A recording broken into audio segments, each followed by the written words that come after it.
And I have a question too, because I know this is a conversation in the design community of like the no free work. To me, that you all were trying to just put your expertise and your work out there. I don't know if your Right. dad paid you.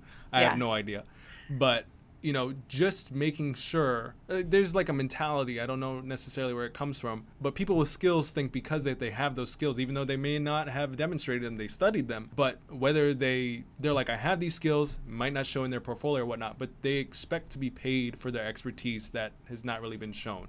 So, Absolutely. what do you guys think about like that whole conversation of not doing free work, especially earlier on when you're really trying to like the goal is because you don't have a name is to make a name so you can make money. Like, what are your guys' Right. thoughts on that?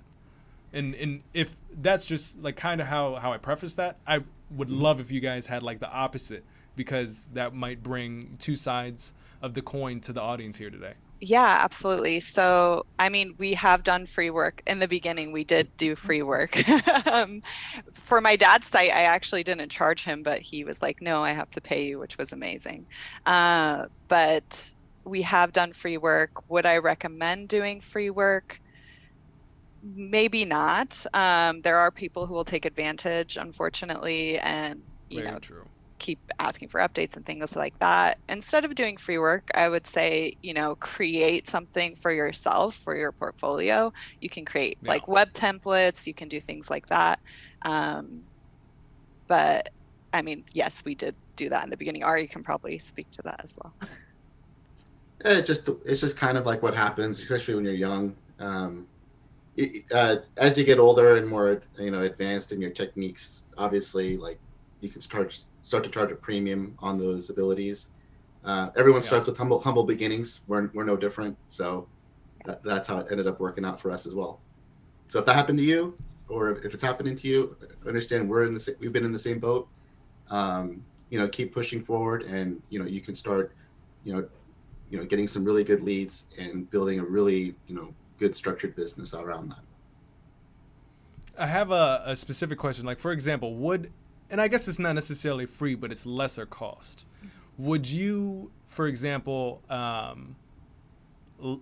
for a nice branded company that wants to do work with you, it might not be your price, but at least maybe you're small, maybe you're doing work with mom and pop shops. What would you do a lower paying job for a foot in the door for a company such as LG, Adobe, you know, the I'm naming my clients, whatever, Disney, whatever, Hilton. Um, Ooh, Disney. would you do, because for example, like I did for a lot of my clients, I did maybe not the full rate, but that smaller project that I did, which wasn't my rate, it got me in the foot in the door for like a lot of projects that were Right. definitely my rate, or even like not even expected, like that pushed my rates even higher because I wasn't charging enough in the future. So have you guys had any examples of that? Would you? I don't think you would do that a lot. Like I do that very No. sparingly for very specific opportunities. Have you guys leveraged any opportunities like that, or how do you feel on that subject? And then after this, I won't harp on this topic too long. We'll move to another one. So we definitely have. Whenever we do like a discounted price for someone, we usually do like a development exclusivity contract. So if we're lowering our rates for someone, Like in we the beginning, let's go back to okay, let's go back to the beginning. Yeah, college days, like in the beginning. Is college that because days. now you guys, nobody should really, neither you or I should have. We have the experience now, Right, but right. like back in the day, is this We something? learned Is our that a lesson. technique that you would use to start building your brand to leverage in the future for like you guys or even me to be able to be in the seat in the future, a couple of Absolutely. years? Yeah, absolutely. Yeah, All right, I especially love if a that. bigger brand was trying to work with us, we would do whatever to, get that contract. Absolutely. Hmm. The Awesome. experience is very valuable.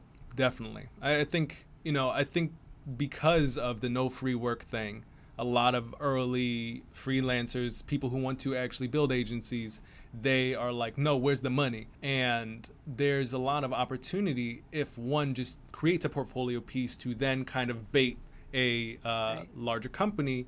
Like, they can actually get some very serious contracts. Maybe not the first one, but at least they Absolutely. can start building that relationship that then might turn into like a 5-year, and your whole agency might just be like an internal agency for that business. And that's just off of one relationship where you might have done like for me, for example, my first project with a large company that just came out of nowhere was like $100. I wouldn't sneeze for $100 now. Well, maybe I'd sneeze, but I'll take the $100 right now. it's a little different. Anyway, Yeah. I'm glad that you guys have that perspective on that topic.